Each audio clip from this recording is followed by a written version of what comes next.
Module 7. Bilateral donors, development finance institutions, and national channels. So far we've looked at money that many countries pool together, the multilateral funds and the multilateral banks.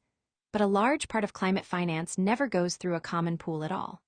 It flows directly from one government to another, or through institutions that a single country owns and controls.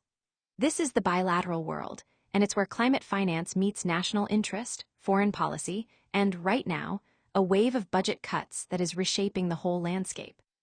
If you work in a developing country, some of the most important relationships you'll ever manage are with these bilateral players, so it's worth knowing exactly who they are and how they operate.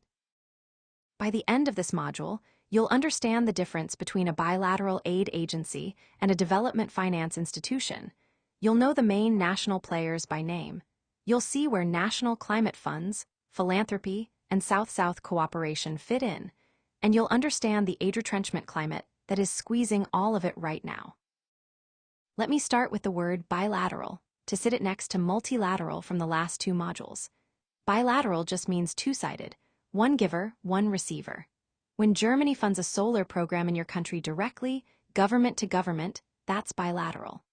The money comes with a national flag on it, it reflects that country's priorities and relationships, and it's negotiated between the two governments rather than allocated by a shared international board. That's the fundamental difference. Multilateral money is governed collectively and is meant to be neutral.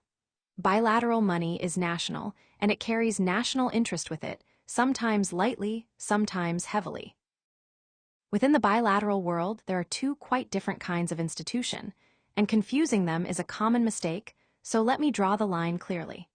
The first kind is the aid agency, sometimes called the Development Cooperation Agency.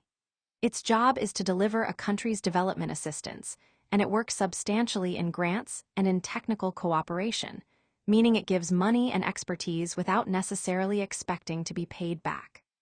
Germany's GIZ is a classic example, the agency that carries out German technical cooperation, sending advisors, building capacity, running programs. Japan's JICA plays a similar central role in Japanese cooperation. These are the institutions that fund the softer, capacity-building, grant-heavy side of the relationship. The second kind is the Development Finance Institution, which everyone shortens to DFI. A DFI is a very different animal. It's a government-owned institution that invests in the private sector in developing countries, using mostly loans and equity rather than grants, and it expects to get its money back with a return. We'll call these DFIs from here. Think of a DFI as the bilateral cousin of the IFC from the last module.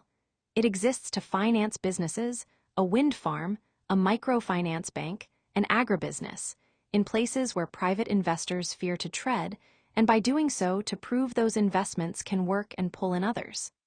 The key phrase to remember is that a DFI is not giving money away. It is investing, on terms softer than a pure commercial investor, but still expecting repayment, and, ideally, a modest profit that it recycles into new investments. Now let me give you the roster, the national players you'll hear named again and again. From Germany, the KfW is the big one, a state-owned development bank that does large-scale lending and also manages a lot of Germany's bilateral climate finance, alongside GIZ on the technical side. From France, the AFD, the French Development Agency, is the central bilateral institution, and it has a private sector arm called Proparco that acts as France's DFI. From Japan, JICA leads on cooperation, and JBIC, the Japan Bank for International Cooperation, handles larger finance, and Japan is a major bilateral presence across Asia. From the United Kingdom, BII, British International Investment, is the UK's DFI, investing in private enterprise across developing countries. And from the United States, the DFC, the Development Finance Corporation, is the American DFI. It's worth noticing a pattern in that roster.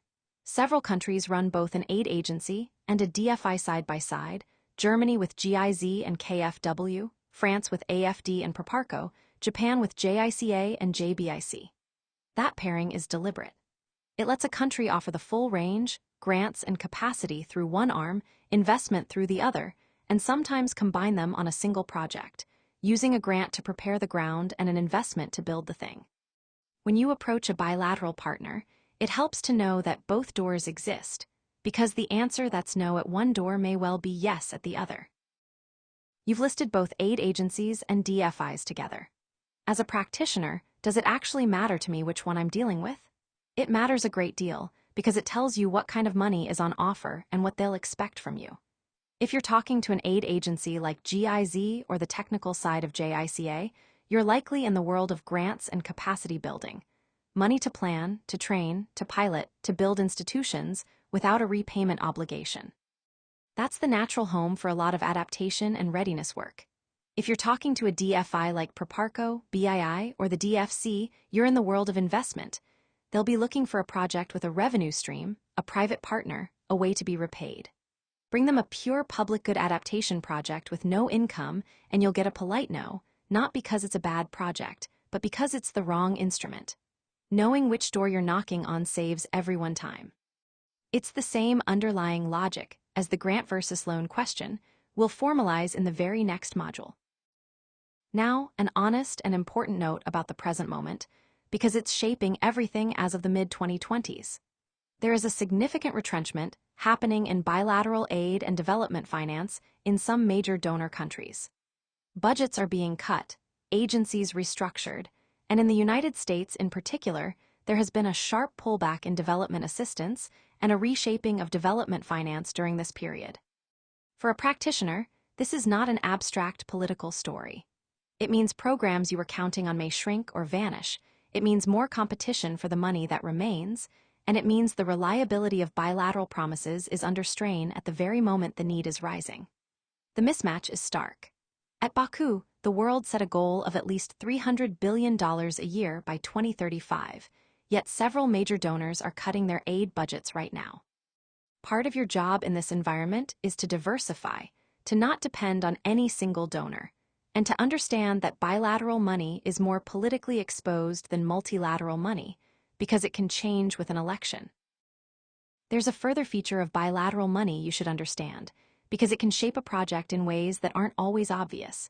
It often comes with strings that reflect the donor's own interests. Sometimes those strings are explicit, as with what's called tied aid, where the money must be spent on goods, services, or contractors from the donor country itself. So a bilateral grant for a solar program might, in effect, require you to buy that country's equipment or hire its engineers.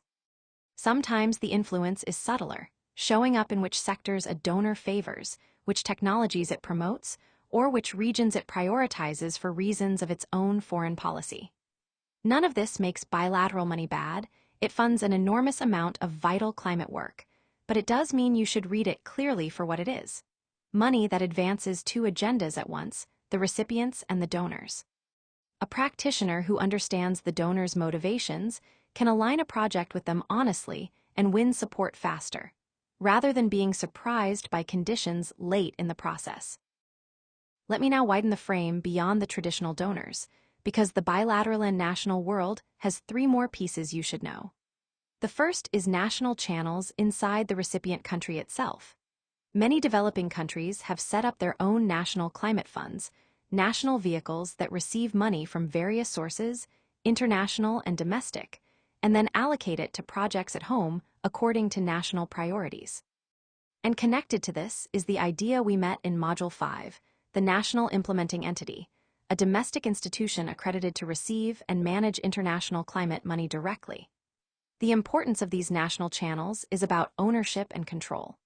When money flows through a country's own fund or its own accredited entity, the country decides, builds its own capacity, and keeps more of the value at home, rather than watching it be captured by international intermediaries. This is the direct access dream in institutional form, and strengthening these national channels is one of the most consequential long-term investments a country can make in its own climate future. It's worth adding that bilateral money and multilateral money are not separate worlds that never touch. Very often, a bilateral donor puts its money to work through a multilateral channel, contributing to the GCF or the climate funds we covered in Module 5, or co-financing a project led by the ADB or the World Bank from Module 6. So the same German or Japanese money might reach your country directly as bilateral aid, or indirectly as part of a pooled fund, or blended into a development bank operation. For you on the ground, this means a single project can carry several flags at once, and part of the art is knowing which donor is behind which slice of the money and what each one cares about. It also means a bilateral relationship can be a doorway to much larger multilateral finance, if a donor is willing to champion your project inside a fund or a bank where it holds influence. The second piece is philanthropy. Large charitable foundations have become real players in climate finance. Philanthropy is money given by private foundations and wealthy individuals, and its distinctive feature is that it's patient and flexible in a way official money often isn't. A foundation doesn't answer to voters or shareholders, so it can take risks, fund unpopular or unproven ideas, move quickly, and back the early, fragile stages of a project that no government or bank would touch yet. Philanthropy is small in total compared to the official flows, but it punches above its weight precisely because it can go where the big, cautious institutions can't, seeding new approaches and covering the awkward early costs. The third piece is South-South cooperation. For decades, the model was north to south, rich countries funding poor ones. But increasingly, developing countries cooperate with and support each other, sharing money, technology, and above all, expertise. That's South-South cooperation. A country that has solved a problem, say, deploying solar mini-grids at scale, or building an early warning system for floods, can share that hard-won knowledge with a neighbor facing the same challenge, often more cheaply and more relevantly than a distant northern consultant could. For your region, this is very real, with larger developing economies increasingly acting as partners and financiers, not just recipients. It reflects a deeper shift. The old, rigid map of donors and recipients is blurring, and a practitioner should be as alert to a regional partner as to a traditional Western donor. The appeal of South-South cooperation is worth dwelling on for a second, because it isn't only about cost. A neighbor who has actually built the thing you're trying to build brings something a northern consultant often can't: relevance. They've worked in a similar climate, with similar institutions, similar budgets, and similar constraints, so the solution they share is already adapted to conditions like yours, rather than being a template designed for a rich country and awkwardly retrofitted. There's also a dimension of dignity and self-determination in it. When developing countries solve problems together, they build their own regional capacity and reduce their dependence on outside expertise that can be expensive, intermittent, and poorly matched to local reality. For a practitioner in Southeast Asia, this means looking around your own region for partners and precedents, not only across the ocean to traditional donors. Some of the most useful lessons for a project in one country may already have been learned and paid for in another one nearby. Let me also say a bit more about why strong national channels are the through line of this whole story, because if you take one strategic idea from this module, it should be this one. Every source we've discussed, bilateral donors, DFIs, philanthropy, South-South partners, and the multilateral funds and banks from earlier, can either flow through a country's own institutions or bypass them. When money bypasses national institutions, it often gets delivered by outside project units that spring up for a few years and then dissolve when the funding ends, taking their skills and systems with them. Nothing durable is left behind. When money instead flows through a national climate fund or a national implementing entity, the country is forced to build the very capacity it needs: the financial controls, the project management, the reporting, and that capacity stays. So a practitioner's instinct, on almost any deal, should be to ask how the arrangement can strengthen national institutions rather than work around them. It's slower and harder in the short run, but it's the difference between a country that remains a permanent recipient and one that gradually becomes able to manage its own climate future. With all these bilateral players, national funds, philanthropies, and South-South partners, isn't the picture just hopelessly fragmented? How does anyone keep track? You've put your finger on the central frustration of this entire architecture, and it's a fair one. The honest answer is that it is fragmented, genuinely, and that fragmentation is a real cost. Every donor has its own priorities, its own forms, its own reporting requirements, its own timelines. A single ministry in a developing country can find itself managing dozens of separate relationships, each demanding its own paperwork, for money that all serves broadly the same goal. This is sometimes called the access burden or the transaction cost of climate finance, and it falls heaviest on exactly the smallest and poorest countries with the least administrative capacity to bear it. It's one of the strongest arguments for strong national channels, a national climate fund, and an accredited national entity that can act as a single front door, coordinating the many donors so the country isn't overwhelmed by them. We'll come back to this problem squarely in the final module, because it's one of the things a thoughtful practitioner most wants to see fixed. So let me be practical about what all this means for you on the ground. When you look at a bilateral or national source, ask 3 quick questions. First, is this an aid agency offering grants and capacity, or a DFI offering investment that must be repaid? That tells you what kind of project fits. Second, how politically exposed is this money right now, given who's in government in the donor country and where their budget is heading? That tells you how much to rely on it. And third, could this flow through a national channel, a national fund, or a national implementing entity, so the country builds ownership and capacity rather than dependence? That tells you how to structure it for the long term. Those 3 questions turn a confusing crowd of institutions into a set of clear choices.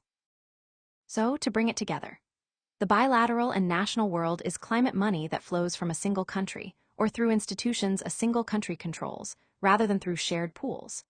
It splits into aid agencies, which work in grants and technical cooperation, like GIZ and JICA, and development finance institutions, which invest in the private sector expecting repayment, like KfW on the lending side, France's Proparco, the UK's BII, and the US DFC. The defining feature of bilateral money is that it carries national interest and is politically exposed. And right now it's being squeezed by a real retrenchment in aid and development finance in several major donor countries. Around these traditional donors sit 3 growing forces: national climate funds and national implementing entities that keep ownership at home, philanthropy that is small but patient and willing to take risks, and South-South cooperation that shares money and expertise between developing countries. The whole picture is fragmented, and that fragmentation is a genuine burden, which is why strong national channels matter so much. We've now mapped the players, the funds, the banks, and the bilaterals. It's time to open up the toolbox they all use and look closely at the actual instruments, the grants, the loans, and the guarantees, and understand exactly how each one works. That's Module 8.